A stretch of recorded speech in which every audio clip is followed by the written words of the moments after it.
Hello, friends. Hello, friends. Hello, friends. It's time to say hello. Let's do it again. Hello, friends. Hello, friends. Hello, friends. It's time to say hello. Hi there, you guys. I'm Miss Tracy of Read to Me, Miss Tracy, where we bring books to life. I love reading to little people, and you know what? I read to big people too. It's all good because you know what? I get a chance to read cool stories that I like. And if you have a story that you like, well, you do need to be subscribed to the channel though. I'm just saying. If you do have a story that you'd like for me to read, put it in the comments or you can email me at read2me Miss Tracy at gmail.com. And as soon as the libraries open up, if the I See Me bookstore doesn't have it already, I'll be happy to read the story to you.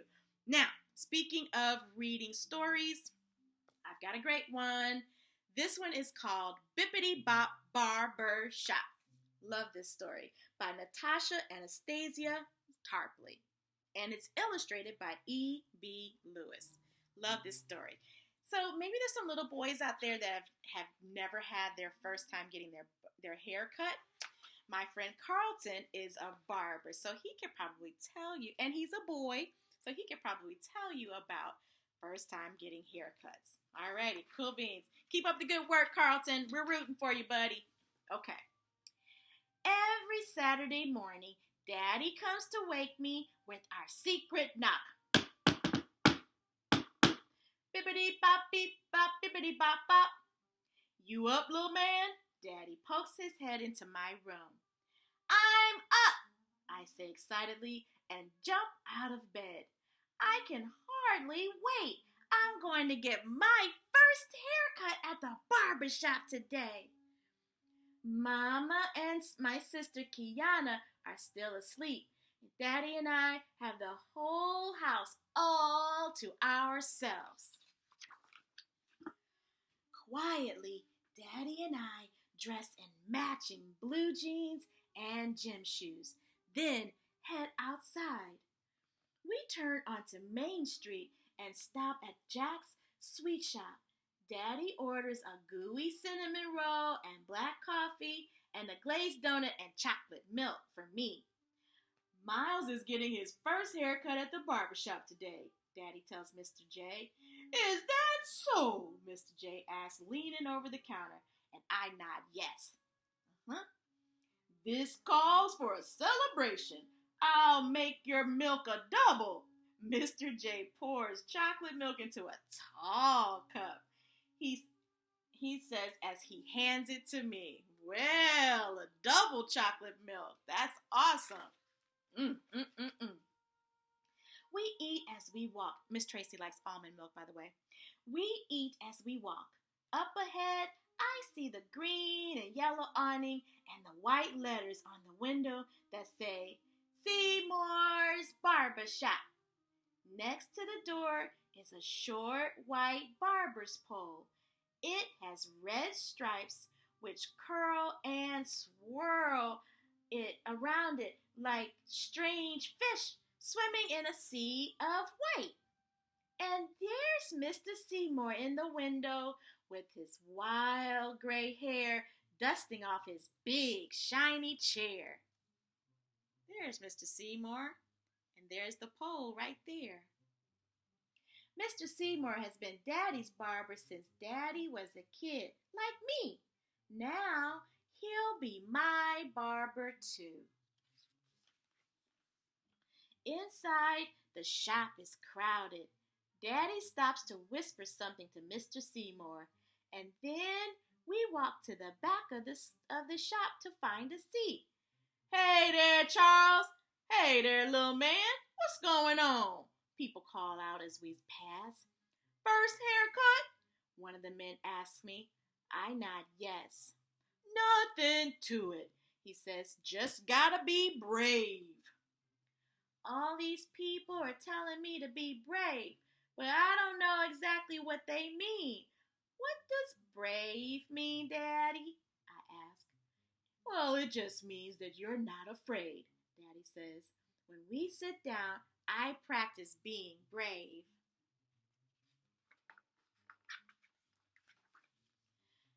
As Daddy and I wait our turn, we watch two men playing checkers. Slap! One of the men slams his checker on the board. King me! He shouts with his arms raised high. Another group of men is clustered around the television at the back of the shop watching basketball game. Come on, man, shoot the ball. What are you waiting for? Pass it. Foul. Oh, that was a foul. That ref must be blind. Phew, that boy can't fly. One man cheers when his favorite players finally makes a basket. Jazz music, loud voices, and laughter blend with the buzz of the clippers and the soft swish, swish whispers of scissors skimming loose hairs from a freshly cut head. I look at the men in the row of chairs in front of me. I can see their faces in the long mirror that runs along an entire wall of the shop. The man in Mr. Seymour's chair is getting his head shaved. Take it all off, he says. A patch of sunlight gleams right on top of his bald head. See the long mirror?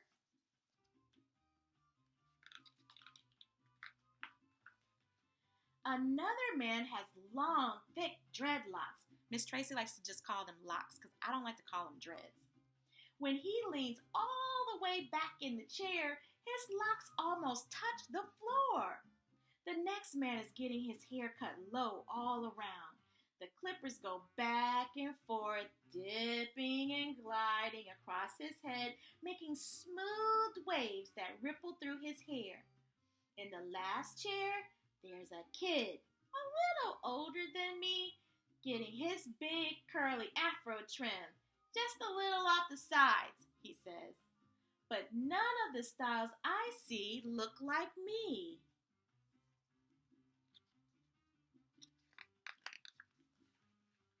After a while, Mr. Seymour points towards Daddy and me and calls my name.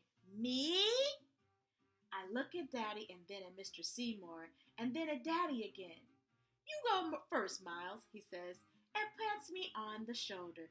Be brave, little man. I can hear my heartbeat in my eyes and my knees feel wobbly, but I stand up and walk over to the chair. Mr. Seymour helps me up, and the chair is so high. Then he drapes a big, wide cape over me to catch the loose hairs. What style would you like for your first haircut, little man? Mr. Seymour asks. I shrug my shoulders. I don't know. Here are some hairstyles. Which one would you pick?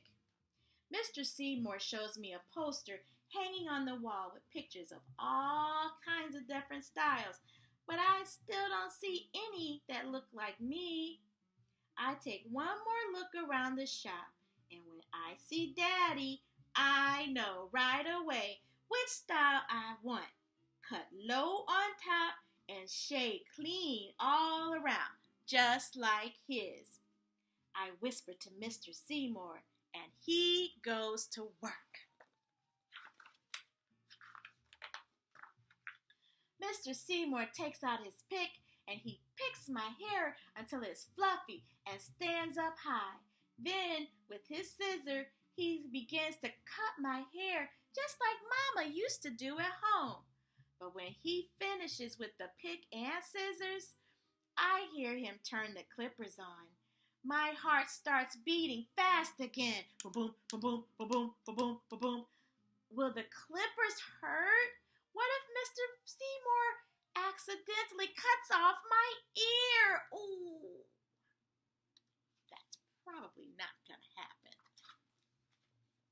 The loud buzzing noise is coming closer. Then I feel a tickle creeping up the back of my neck. I get so scared, I duck down as low as I can go in the chair and throw the cape over my head. I peek out from under the cape when Mr. Seymour turns the clippers off. Daddy is squatting beside me. I tried to be brave, but I didn't know how, I say with tears in my eyes. Oh, little man. You know, I was scared when I got my first haircut, Daddy says, and wipes my tears away. You were? I say with my eyes open wide, and Daddy nods. But I'll tell you a trick. Pretend that you're a giant, so tall your head touches the sky, and the buzzing of the clippers is just the sound of airplanes zooming by.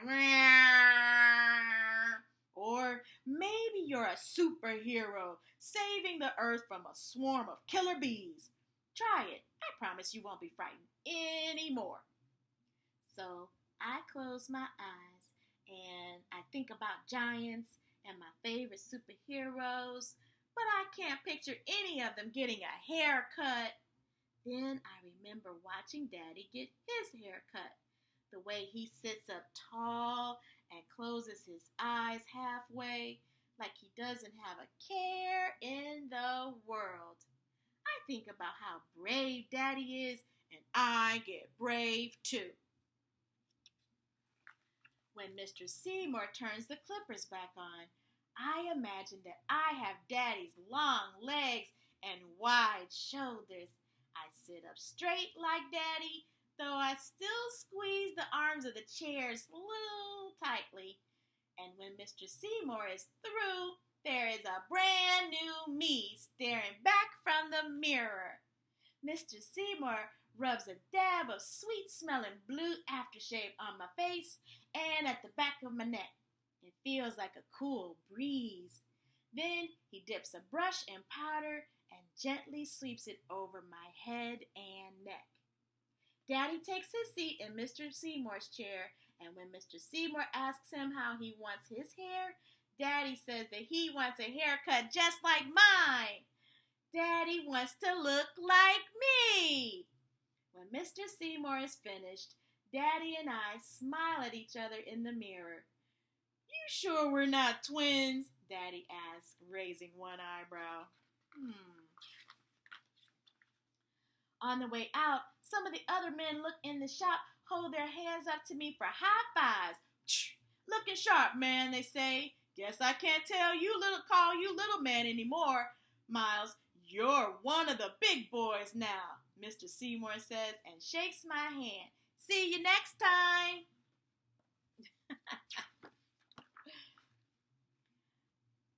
I hum a happy, proud song as we leave Mr. Seymour's shop. Bippity bop, bippity beep bop bop. Daddy picks up the tune and we walk to the rhythm of our music. Two cool cats side by side. That was Bippity Bop Barbershop by Natasha Anastasia Tarpley and illustrated by E.B. Lewis.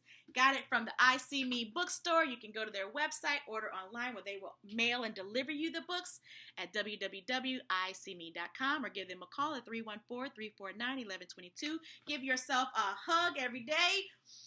Deep breaths, deep breathe in good, wonderful things and push out the bad stuff. Give yourself a hug, like, share, and subscribe. See you later, alligator in a wild crocodile. Give a hug, ladybug, blow a kiss, jellyfish. See you soon, big baboon, out the door, dinosaur. Take care, polar bear, wave goodbye, butterfly.